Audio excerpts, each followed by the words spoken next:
Welcome to the Frontline Herbalism podcast with your host Nicole Rose from the Solidarity Apothecary. This is your place for all things plants and liberation. Let's get started. Hello everyone, how are you doing? I'm sorry for my absence. I've actually had the flu. Been in bed for like 5 days.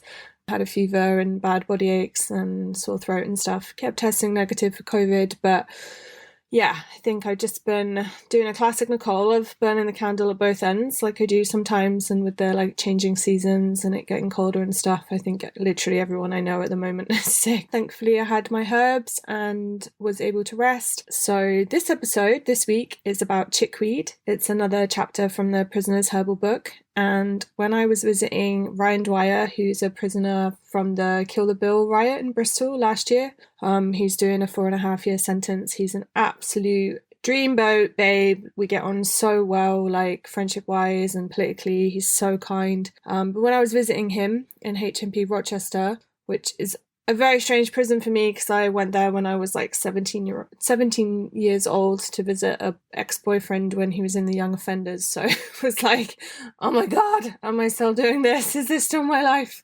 But it was a really nice visit. And when I was outside, I saw some chickweed growing through the cracks outside the prison. And I was like, you babe. So I took a picture. But yeah, I mean, everyone looks at me like, why the hell are you like taking photos of the curb? But I thought it looked super cute. So yeah, this episode's all about chickweed. As for me, other than being sick, I had an amazing day in Birmingham doing a workshop about herbalism and sort of traumatic stress in the nervous system with a group of women from the Minerva Community Garden. And it was just amazing. We got to talk about just different things about the nervous system, giving that stuff a bit of language, looking at the effects of like sort of chronic stress on our bodies and like how herbs can help shape that in terms of like responding to inflammation or supporting us to move into more sort of parasympathetic nervous system states and so many other things. But they were, a really awesome group. And it was like a real pleasure to be there.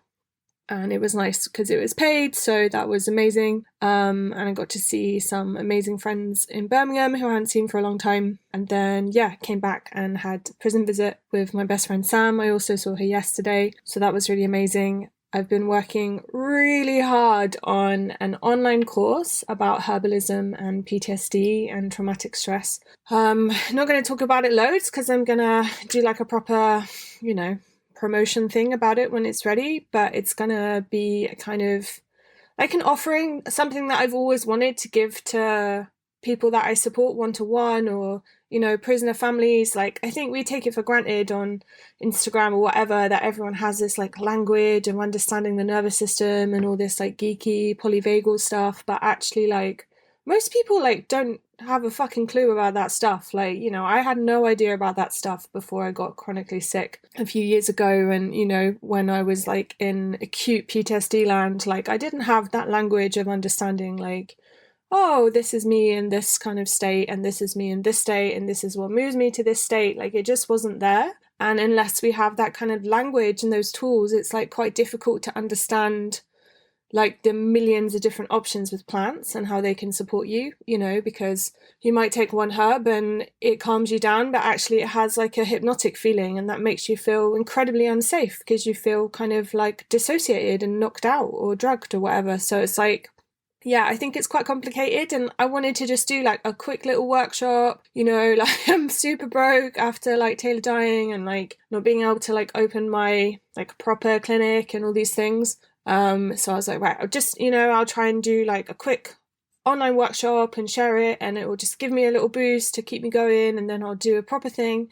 But, as I've been making it, you just can't take shortcuts, right? Like even just to explain like the properties of a plant is like, involves quite a lot of like foundational knowledge of, what do we mean by cooling or what does this constituent do or what is a tincture? Like there's so much stuff there. So anyway, it's kind of getting bigger and bigger and bigger as an offering, and I'm using like a kind of other workshop that I did with a kind of anarchist network about like radical responses to traumatic stress. So it's not just about the individual, it's also about how we organize, like how we fight to kind of abolish things that have traumatized us, like prisons, for example. How can we do things like resting or releasing tension, like in collective spaces, like, you know, just like all the things, like recognizing all the like systemic factors that drive traumatic stress or create these nervous systems, and recognizing that like PTSD is like a real like Western concept. Like lots of people like are actually not in places of safety, and they're not in a kind of post stage, if that makes sense. So anyway, I've blathered about it, but I think it is going to be really great. And I'm actually, yeah, it's feeling very healing making it. And yeah, very, I don't know, I think I'm hoping people will like receive it. And I think the workshop at the community garden like validated to me that like it's really needed. Like, you know, everyone has this like imposter syndrome stuff, right? Of I'm not good enough, I don't know enough, I haven't been practicing long enough, blah, blah, blah, blah, blah. But it's like, yeah, you do, you know, you can know a lot, and you can be very experienced in different things with your own body, with friends and family, with patients or clients, or, you know, whatever language we use for people that we support. And I've definitely supported all sorts of people in like very traumatic, difficult situations. And yeah, I probably still make a lot of mistakes. But I would like to think that, you know, there's like some level of toolkit at the moment that I can offer with people. So I really wanted to have it launched by now, but it's just not ready. So I'm hoping maybe in the new year. Let me know if you're interested. I can add you to the waiting list. You can also sign up to my newsletter where I'll like definitely announce it. It might be that I kind of like launch it as like a closed group thing, or just like a small group of people to get their feedback. So yeah, let me know if you would be keen. So sadly, we had to postpone the interview because of me having the flu, but I will try and interview them soon. But my close friends have launched this absolutely beautiful and amazing little book. It's kind of like a colouring zine called Queer Plants, brackets, and Friends. And it's by my friends Kes Otter Lieffe and Anja van Geert, and they are an amazing duo. They made the Queer Animals colouring zine. Maybe you've seen it on my website. It's just such like a gorgeous, delicious offering. Yeah, it's such a gorgeous zine. I'm just going to read the back cover. Asexual dandelions, sex-changing willows, boundary-smashing lichens, and a fungus with over 20,000 sexes, kind of. This colouring book celebrates the diversity of plants, fungi, coral, and lichens, and the beautiful queerness that exists even in the places we least expect. Following on from Queer Animals colouring zine, this entertaining and educational resource created by ecologist Kes Otter Lieffe and richly illustrated by botanist Anja van Geert is a call for us to pay more attention to the beautiful beings that surround us. And these two cuties, they've done it as a fundraiser for the Solidarity Apothecary. So £1 from each zine goes to the Solidarity Apothecary, and last year they raised like 850 quid, which was just like fucking amazing. And just, yeah, it enables like so much medicine making for people experiencing state violence. So yeah, it's like super kind of them. And yeah, it's, I'm really sad to not release an interview this week, but yeah, it's really gorgeous. There's amazing things to colour in. There's like text about different plants and trees and mushrooms and how they, you know, they're changed sex or they're bisexual, or, you know, just really validating the fact that like the world is not straight, the world is not binary. Like queerness exists everywhere, in the animal kingdom, in the plant kingdom.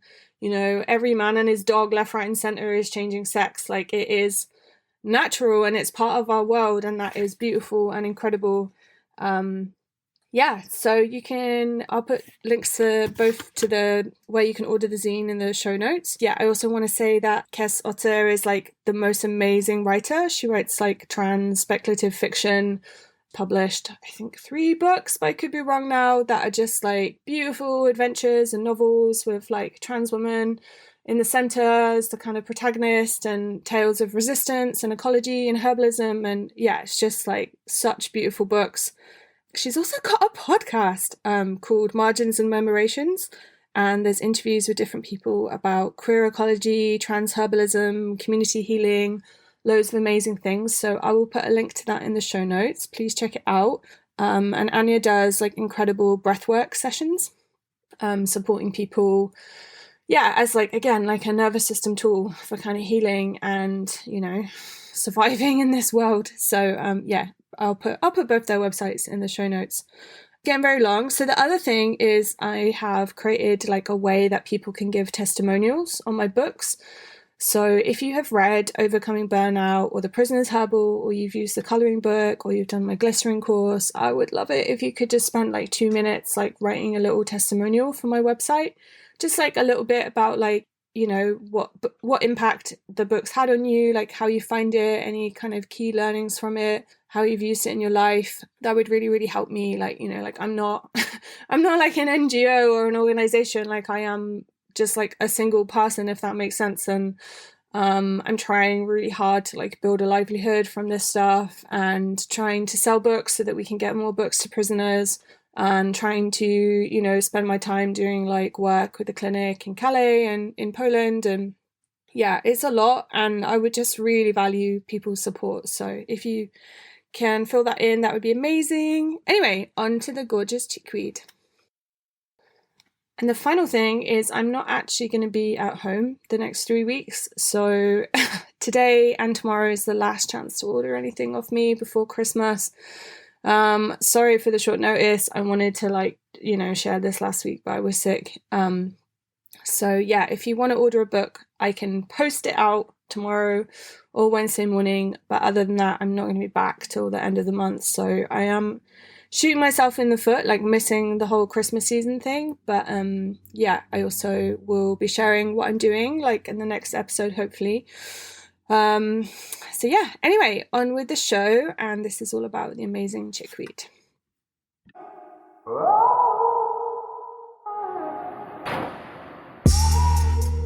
The gorgeous chickweed. Okay, so Latin name, Stellaria media. Plant family is Caryophyllaceae, the carnation family.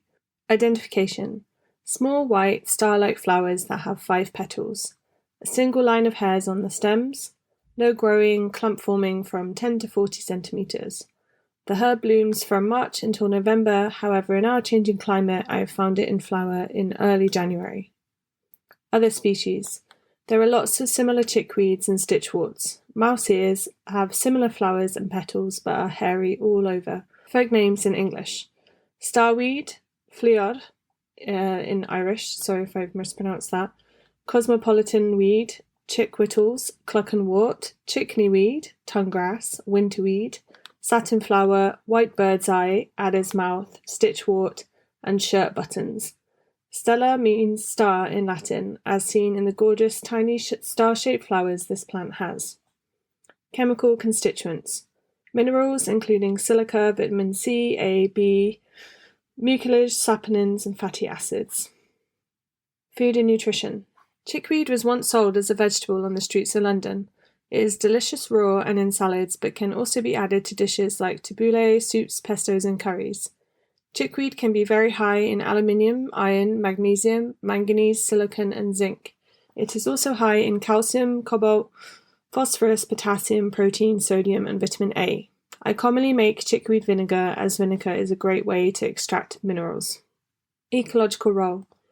Chickweed is an annual plant. Ben Averis references chickweed as being found mainly on nutrient-rich soils in disturbed places, waste ground, roadsides, field margins, gardens, stony seashores, and seabird cliffs. In my experience, chickweed mostly grows on bare soils. Where the soil is likely contaminated or low nutrient, chickweed will be sparse and small. When it's in a garden bed with a soil rich in organic matter, chickweed will grow across like a carpet and be incredibly happy, spreading wider and wider. Folklore. In Hatfield's Herbal, chickweed is described as a weather forecaster.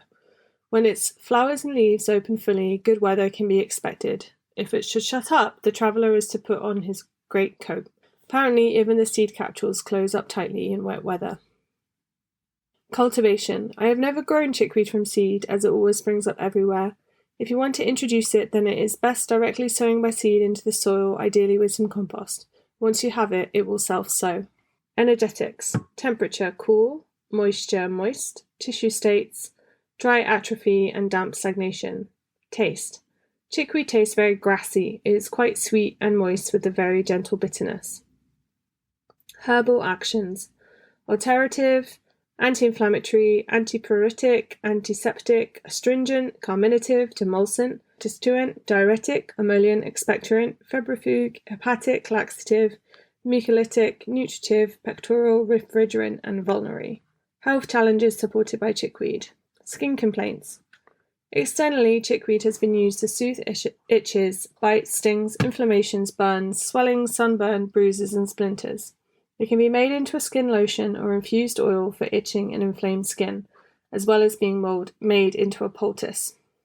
Chickweed has a cooling and drawing action. When made into a poultice, chickweed can be used for its drawing function on boils and abscesses. Be sure to replace every few hours.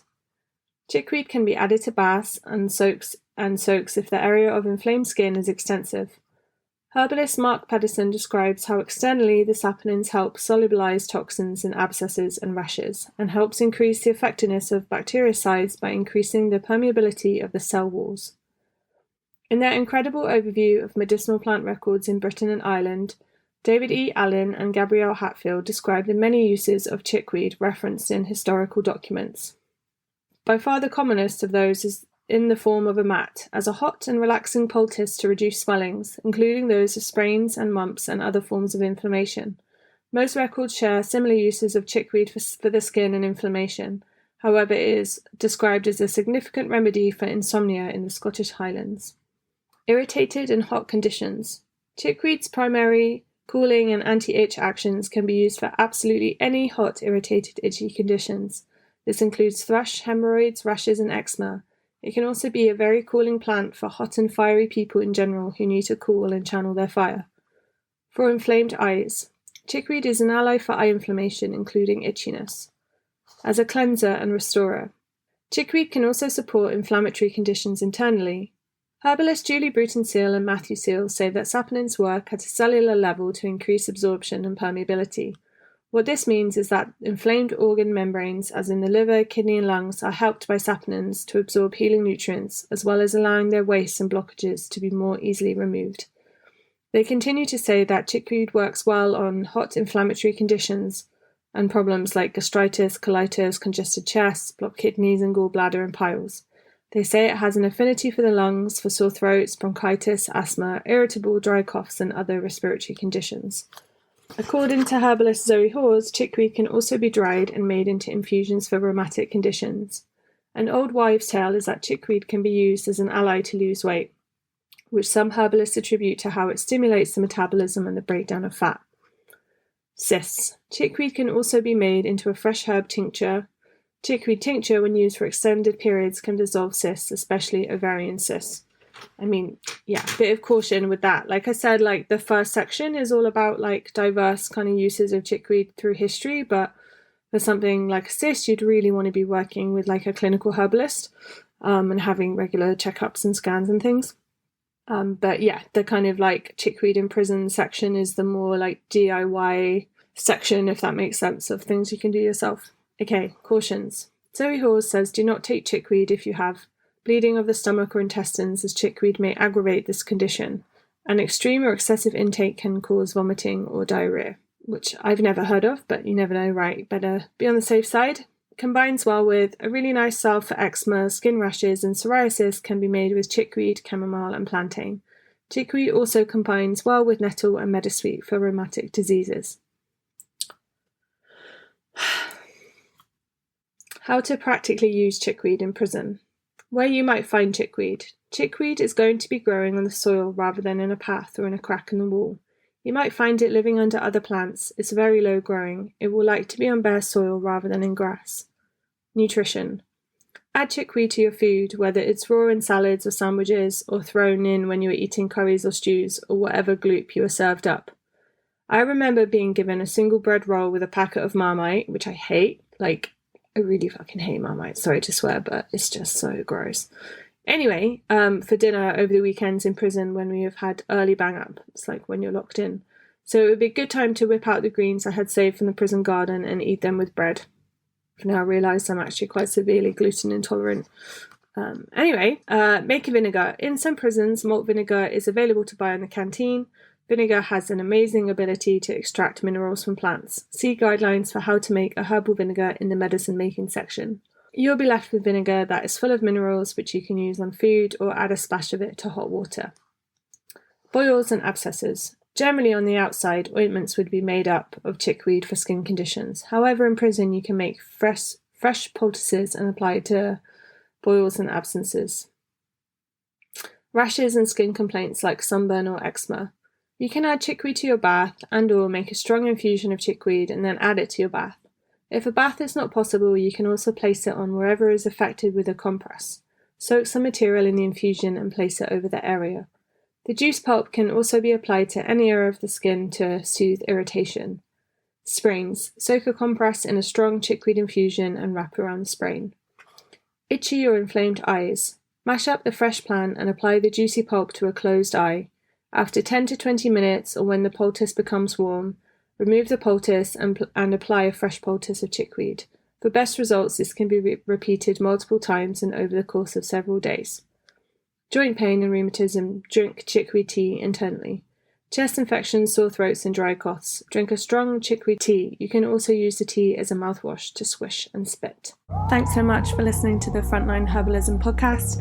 You can find the transcript, the links, all the resources from the show at solidarityapothecary.org/podcast.